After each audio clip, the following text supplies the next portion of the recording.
Estamos en comunicación con Leocenis García, que es justamente un dirigente venezolano que ha sido perseguido, que de hecho está en este momento en Colombia, luego, entre otras cosas, de haber sido preso político. Leocenis, ¿cómo le va? Lo saluda Darío Misraji. Hola, un gran abrazo. Fíjate lo siguiente, hay dos maneras de construir un cambio en regímenes que se han alejado de los principios democráticos como el de Venezuela. Uno a través de la violencia y otro a través de la negociación. La vía de la violencia y de la fuerza en Venezuela se agotó. Lleva enfrentando a dos posiciones quienes nos adversamos el régimen del presidente Maduro y al régimen del presidente Maduro contra quienes lo adversamos. De algún tiempo para acá, con la mediación de los Estados Unidos de América y el Reino de Noruega, la oposición ha venido sentándose con el gobierno de Maduro en México. Esas negociaciones de México han sido torpedeadas por el gobierno del presidente Maduro por distintas razones, pero siempre en la intención de no avanzar en lo que queremos quienes nos oponemos al gobierno de Maduro. ¿Y qué es lo que queremos? Queremos una cosa muy sencilla, unas elecciones verdaderamente libres y no simulacros electorales como los que pretenden las autoridades de Venezuela que se celebren. En ese contexto, el presidente Petro, que como usted sabe tiene cercanías ideológicas al presidente Maduro, ha convocado una cumbre internacional a la que han venido más de 20 países, incluyendo Estados Unidos, y estuvo Borrell también, representante de la Unión Europea. Y allí entiendo que el gobierno tiene el gobierno de Venezuela, dos peticiones que ha hecho llegar a través del presidente Petro. Una, que se levante el precio por la cabeza de Maduro, la orden de captura internacional que hay contra él, y el tema de las sanciones económicas. Y yo quiero decir con mucha franqueza que sí, que los sectores en Venezuela estamos a favor de que se levanten las sanciones, porque las sanciones no solamente le hacen daño al gobierno, sino también a los pobres, a los empresarios, a los banqueros, a los comerciantes, afectan a todos por igual. Pero la situación de Venezuela no es exclusividad de las sanciones. La situación de Venezuela venía mal antes de las sanciones. Nosotros pasamos de una producción petrolera de 3.5 millones de barriles diarios de petróleo a 1. Nosotros llegamos a tener la inflación más grande del mundo, solo comparable con la de Zimbabue durante el gobierno de Mugabe en el 2007. Nosotros tenemos el encaje legal obligatorio que impide que la banca dé crédito más grande del planeta. Y eso no se lo debemos a las sanciones, se lo debemos a la aplicación de un modelo que en todas partes donde se ha puesto en práctica ha fracasado, que es el modelo colectivista conocido como el socialismo, que convierte a países como Venezuela, que eran una suerte de promesa de América Latina, la ha llevado a una situación peor que la de Haití, que era uno de los países más pobres de la región. Entonces Petro, yo lo he llamado hoy en mi artículo del Nacional el fiador de Maduro. Y esa cumbre ha terminado ayer con un exhorto con el cual nosotros estamos de acuerdo. Sí, hay que levantar las sanciones, pero para que las sanciones existen, porque hay falta de garantías democráticas y lo que nosotros estamos pidiendo es muy sencillo, unas elecciones libres. Y para eso hay que volver a la negociación en México para avanzar en estos puntos y que la oposición pueda presentarse sin problemas. Porque termino diciéndole miren, el 80% de los líderes opositores que tenemos alguna oportunidad de vencer en un proceso electoral en Venezuela, estamos inhabilitados. El caso, por ejemplo, de Juan Guaidó, el caso de Enrique Capriles, el caso de Leopoldo López.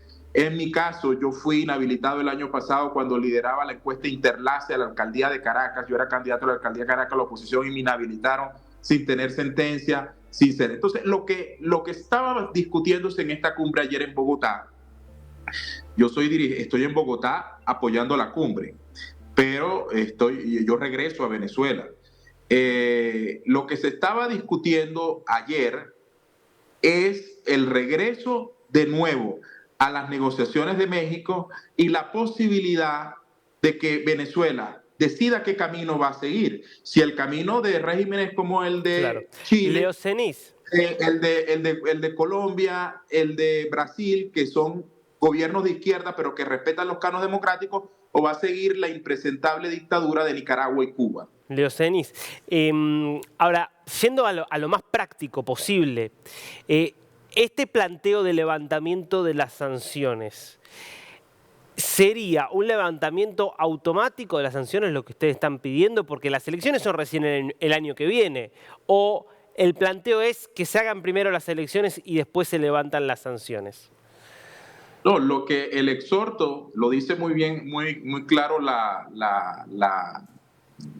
declaración final de la cumbre, es que se pueden ir levantando las sanciones en la medida en que el gobierno va dando pasos para que esas elecciones de 2024 sean unas elecciones verdaderamente libres e independientes.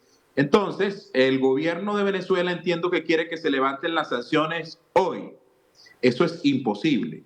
Lo que hay la voluntad es para que esas sanciones se puedan ir levantando paulatinamente con el acompañamiento de quienes estamos en la oposición, que también lo estamos pidiendo, siempre y cuando el gobierno vuelva a México, se siente con los representantes de la oposición que están en México, Gerardo Blay, Stalin González, Roberto Enrique, Tomás Guanipa, y avancemos en una sola cosa: el calendario electoral y las garantías para las elecciones democráticas. Ahora la sanción, sí. ¿Qué predisposición? Digo, entonces, siendo que no sería un levantamiento automático, que sí es lo que pide Maduro, siendo también que, usted mismo decía, fue Maduro el que torpedió el diálogo en México. Un Maduro que, entre otras cosas, Jorge Rodríguez, lo escuchábamos ayer, también pidiendo la liberación de Alex Saab. No hay ninguna posibilidad que Estados Unidos libere a Alex Saab. ¿Qué entonces predisposición cree que va a tener el gobierno de Maduro para efectivamente ir hacia elecciones transparentes? Mira, yo le voy a dar voy a aprovechar tu programa para darle un consejo al presidente Maduro con todo respeto. En la política, lo más importante no es quien más lo quiera a uno. En política lo más importante es el otorrino, a quien más uno escucha. Y el otorrino del presidente en este tema lo está confundiendo, porque le está llevando a una situación insostenible que lo va a llevar por el derrotero de Nicaragua y el derrotero de Cuba, que son dos economías y dos países impresentables, indefendibles.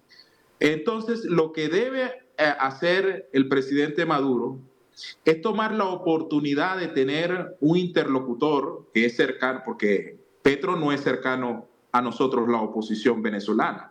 No seré yo el que tenga cercanías con el presidente Petro, que tengo profundas diferencias ideológicas, porque yo no creo en el socialismo ni el colectivismo.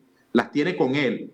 Y Petro es una persona que Estados Unidos y la administración Biden están respaldando como un interlocutor válido para el tema de Venezuela, porque para la gente que me está viendo en Argentina, el tema de Venezuela no es un tema solamente de los venezolanos. ¿Por qué? Porque Venezuela es la puerta hoy de los enemigos de los valores democráticos de Occidente. Venezuela es la guarida de los enemigos de Occidente. Ahí está China, Rusia e Irán, que cada vez están influyendo más en la región. Por eso el tema, la necesidad de resolver el tema venezolano es una necesidad de toda la región. Y yo te decía al inicio de la entrevista que hay dos formas de cambiar un gobierno como el del presidente Maduro. Uno, a través de la violencia, esa vía fracasó en Venezuela. Otra, como la que ustedes hicieron en Argentina, como la que se hizo en Chile, o como la que se hizo en España, que después de un proceso de negociación se terminó los acuerdos de la Moncloa en España y tuvieron un rostro de consenso, como el presidente Adolfo Suárez, que llevó a la democracia al país nuevamente. El caso de Argentina, después de las oprobiosas dictaduras de Videla y Galtieri, la concertación cívica, el diálogo, el reconocer al otro, permitió que como una figura como Alfonsín llegara al poder. Y en el caso de Chile, después de la oprobiosa dictadura militar del presidente Pinochet, después del diálogo, de la negociación, del acompañamiento, llegar a una figura de consenso como el presidente Patricio Aylwin, que terminó de llevar al país a la democracia. Porque Venezuela está así, no porque haya democracia, sino porque hay ausencia de ella. Y toda la discusión en el continente es porque la gente, nuestros vecinos, no están de acuerdo con que el pueblo venezolano se muera de hambre que las empresas estén quebradas, que tengamos todo ese yugo económico que tenemos ya producto del modelo socialista acompañado del tema de las sanciones. La comunidad internacional quiere acompañarnos en que se levanten esas sanciones y que Venezuela vuelva a ser la promesa de América Latina. Pero para levantarlas, el gobierno tiene que dar unas garantías democráticas y tenemos que terminar en unas elecciones verdaderamente libres en el año 2024. Leocenis, muchísimas gracias por este tiempo con DNews. Muchas gracias, un gran abrazo.